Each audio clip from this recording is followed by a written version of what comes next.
জীবন সত্যিই বৈচিত্র্যময়। এই বৈচিত্র্যময় পৃথিবীতে টিকে থাকার জন্য মানুষ বেছে নেয় নানা ধরনের জীবিকার পথ। কেউ সচ্ছলভাবে জীবনযাপন করতে চায়, কেউ পরিবারের মুখে দুমুঠো ভাত তুলে দিতে দিন-রাত পরিশ্রম করে, আবার কেউ সীমিত সামর্থ্যের মধ্যেও স্বপ্ন বুনে চালে নিজের মতো করে। মানুষের এই সংগ্রাম, শ্রম আর জীবনের গল্পগুলোই আসলে আমাদের সমাজকে রঙিন করে তোলে। বাংলাদেশের প্রত্যন্ত অঞ্চলগুলোতে গেলে এমন অসংখ্য জীবনের গল্প চোখে পড়ে। সেখানে মানুষের জীবনযাপন প্রকৃতির সঙ্গে একাত্ম হয়ে আছে। নদী, বিল, খাল আর সবুজ প্রকৃতির মাঝে গড়ে ওঠা সেই জীবনযাত্রা শহরের কোলাহল থেকে অনেকটাই ভিন্ন। ঠিক তেমনি এক অনন্য জীবনের গল্প লুকিয়ে আছে বাংলাদেশের দক্ষিণাঞ্চলের জেলা পিরোজপুরের নাজিরপুর উপজেলার গাঁওখালী বাজারে। আজ আমরা আপনাদের নিয়ে এসেছি এই গাঁওখালী বাজারে, যেখানে শত বছরের ঐতিহ্য ধরে টিকে আছে হোগলা পাতার বিছানার এক অনন্য হাট। গাঁওখালী বাজার অবস্থিত এমন এক অঞ্চলে যেখানে চারপাশ জুড়ে বিস্তীর্ণ বিল আর নদী। বর্ষাকালে এই এলাকার অনেক অংশই পানিতে ডুবে যায়, ফলে এখানকার মানুষের চলাচলের প্রধান মাধ্যম হল নৌকা। প্রতিদিনের কাজ, বাজার করা, স্কুলে যাওয়া সবকিছুর সঙ্গেই নৌকার সম্পর্ক গভীরভাবে জড়িয়ে আছে। এই বাজারটি নাজিরপুর উপজেলার অন্যতম গুরুত্বপূর্ণ একটি বাজার। আশেপাশের গ্রামগুলোর মানুষ নৌকায় করে এখানে আসেন তাদের প্রয়োজনীয় জিনিসপত্র কেনাবেচা করতে।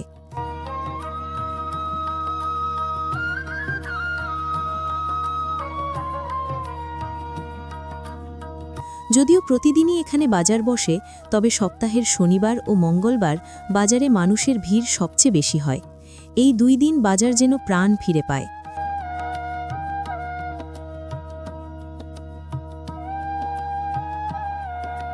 সকাল থেকে শুরু করে দুপুর পর্যন্ত চলে কেনাবেচার ব্যস্ততা। কিন্তু এই বাজারের বিশেষ আকর্ষণ হল হোগলা পাতার বিছানার হাট, যা ভোরের আলো ফুটতেই শুরু হয় এবং খুব দ্রুত শেষ হয়ে যায়।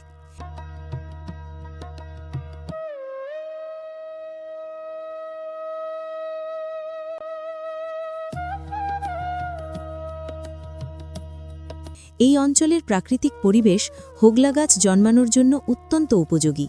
স্থানীয় ভাষায় হোগলা গাছকে বেতি বলা হয়। নদীর চর, বিল এবং বিভিন্ন জলাভূমির পাশে স্বাভাবিকভাবেই প্রচুর পরিমাণে হোগলা গাছ জন্মায়। হোগলা পাতাগুলো লম্বা, চওড়া এবং শক্ত হওয়ায় এগুলো দিয়ে বিভিন্ন ধরনের ব্যবহারিক জিনিস তৈরি করা যায়। তবে সবচেয়ে জনপ্রিয় হল হোগলা পাতার বিছানা বা মাদুর।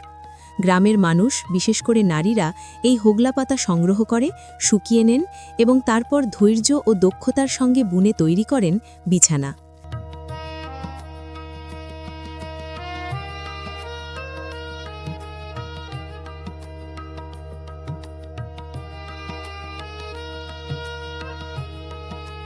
এই অঞ্চলে স্থলপথে যাতায়াতের জন্য মূলত একটিমাত্র রাস্তা রয়েছে, যা বর্তমানে অত্যন্ত বেহাল অবস্থায় আছে।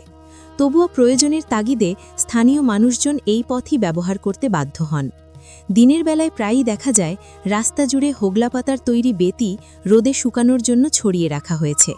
তবে যানবাহন যখন এসব বেতির উপর দিয়ে চলাচল করে, তখন সেগুলো নরম হয়ে যায়।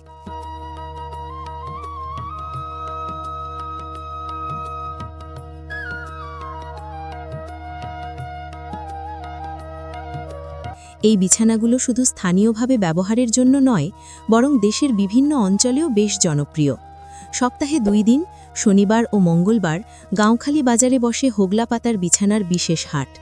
এই হাট শুরু হয় খুব ভোরে, যখন আকাশে আলো পুরোপুরি ফোটেনি। গ্রামের মানুষ তখন নৌকায় করে বিছানা নিয়ে বাজারে হাজির হন। নদীর ঘাটে বা বাজারের খোলা জায়গায় সারি সারি করে সাজানো থাকে শত শত হোগলা পাতার বিছানা। চারদিকে তখন এক ধরনের আলাদা ব্যস্ততা দেখা যায়। পাইকারি ক্রেতারা এসে একে একে বিছানাগুলো দেখেন, মান যাচাই করেন এবং দরদাম করে কিনে নেন। এই পুরো কেনাবেচার প্রক্রিয়া সাধারণত সকাল 8টার মধ্যেই শেষ হয়ে যায়। দিনের আলো পুরোপুরি ছড়িয়ে পড়ার আগেই যেন শেষ হয়ে যায় এই ব্যস্ত হাট।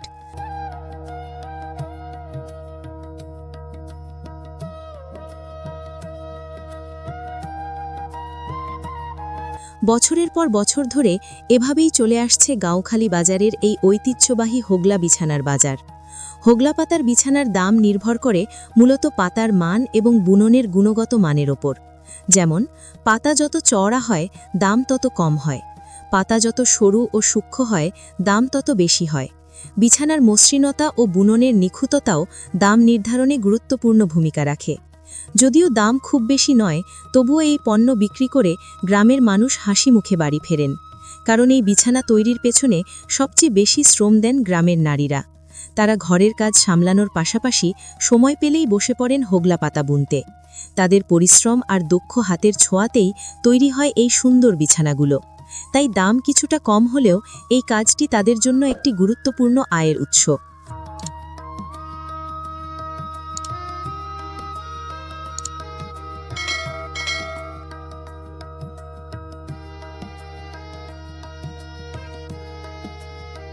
ভাই নাম কি আপনার? মোহাম্মদ বেলায়েত হোসেন।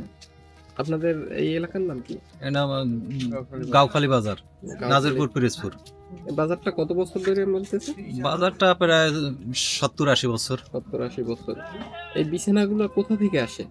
এই এলাকার গরিব যারা হিন্দু মুসলমান, হ্যাঁ। এরা বেতি কিনে এরা বুনায়। এই বিছানার এই বাজারটা মেলে কয়টার দিকে? এটা প্রতি শনি মঙ্গলবার সব ভোর 6টা থেকে বেচা বিক্রি শুরু হয়। তাই জি। এই বিছানাগুলো কোথায় কোথায় যায়? এই বাংলাদেশের অনেক জায়গায়, ঢাকা, কুমিল্লা, চাঁদপুর, এরপর গোপালগঞ্জ, ফরিদপুর, এই বিভিন্ন খুলনা, বাগেরহাট, এই বাংলাদেশে এই দক্ষিণবঙ্গের যায়। একটা বিছানা আপনারা কত কেনেন আর কেমন? 120 টাকা হতে 80 টাকা পর্যন্ত, মানে বিভিন্ন কোয়ালিটি আছে তো, ভালো মন্দ মিলে যায়। 80 টাকা থেকে 120 টাকা পর্যন্ত। 20 টাকা। আর এই বিছানাগুলো রাস্তা তো অনেক খারাপ আপনাদের এই জি, এলাকায়। আমাদের যোগাযোগ ব্যবস্থা অত্যন্ত খারাপ। নাজিরপুর থেকে ওই টাকাটা সড়কটাই বাংলাদেশের ভিতরে সবচেয়ে খারাপ, এই সড়কটাই। তা এগুলা এই যোগাযোগের কারণে আপনাদের কোনো ক্ষতি কিংবা ক্ষতি তো হয়, অনেক ক্ষতি হয় যোগাযোগের কারণে, আমাদের গরিবের ক্ষতি অনেক ক্ষতি হয়। হোগলা বিছানা কেনার জন্য দেশের বিভিন্ন জায়গা থেকে আসেন পাইকাররা। তারা একসঙ্গে অনেকগুলো বিছানা কিনে নেন এবং বাজারের পাশে সারি সারি করে সাজিয়ে রাখেন। পরে বিছানাগুলোকে পলিথিন দিয়ে ঢেকে রাখা হয় যাতে বৃষ্টি বা আর্দ্রতা থেকে রক্ষা পায়। এরপর এই বিছানাগুলো ট্রলার, নৌকা বা গাড়ির মাধ্যমে পাঠিয়ে দেওয়া হয় দেশের বিভিন্ন অঞ্চলে। বিশেষ করে ঢাকা, চট্টগ্রাম, সিলেট, রংপুর, খুলনা সহ বাংলাদেশের বিভিন্ন প্রান্তে এই হোগলা পাতার বিছানা পৌঁছে যায়।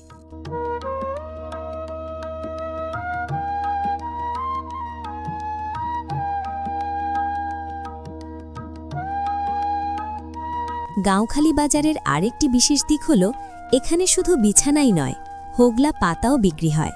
বড় বড় নৌকা ভর্তি করে হোগলা পাতা নিয়ে আসেন স্থানীয় সংগ্রাহকেরা। এই পাতাগুলো কিনতে বাজারে আসেন অনেক নারী। যাদের নিজের জমিতে হোগলা জন্মায় না, তারা এখান থেকে পাতা কিনে নিয়ে যান। তারপর বাড়িতে বসে নিজেরাই বিছানা তৈরি করেন। পরে সেই বিছানা আবার এই বাজারেই বিক্রি করেন। আবার কেউ কেউ নিজেদের ঘরে ব্যবহারের জন্যেও এই পাতা কিনে নিয়ে যান। এভাবেই গাঁওখালী বাজারকে ঘিরে তৈরি হয়েছে এক ধরনের গ্রামীণ অর্থনীতি, যেখানে স্থানীয় মানুষ প্রকৃতির সম্পদকে কাজে লাগিয়ে জীবিকা নির্বাহ করছেন।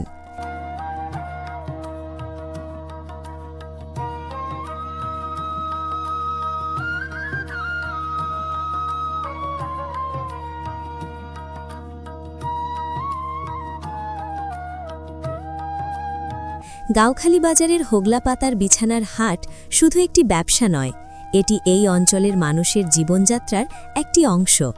এখানে রয়েছে মানুষের পরিশ্রমের গল্প, নারীদের অবদান, প্রকৃতির সঙ্গে মানুষের সম্পর্ক আর শত বছরের ঐতিহ্যের ধারাবাহিকতা। এই বাজার আমাদের মনে করিয়ে দেয় যে বাংলাদেশের প্রত্যন্ত গ্রামগুলোতেই লুকিয়ে আছে অসংখ্য অনন্য গল্প, যেগুলো হয়তো শহরের মানুষ খুব কমই জানে। বন্ধুরা, গল্পগ্রাফি এভাবেই বাংলাদেশের প্রত্যন্ত অঞ্চলের ছোট ছোট গল্পগুলো আমাদের সামনে তুলে ধরে মানুষের জীবন, সংগ্রাম আর ঐতিহ্যের এক অনন্য চিত্র। আপনাদের যদি এই গল্পটি ভালো লেগে থাকে তাহলে ভিডিওটিতে একটি লাইক দিতে ভুলবেন না। আর এমনই আরও অজানা গল্প, গ্রামীণ জীবন আর বাংলাদেশের বিভিন্ন প্রান্তের মানুষের গল্প জানতে গল্পগ্রাফি ইউটিউব চ্যানেল সাবস্ক্রাইব করুন।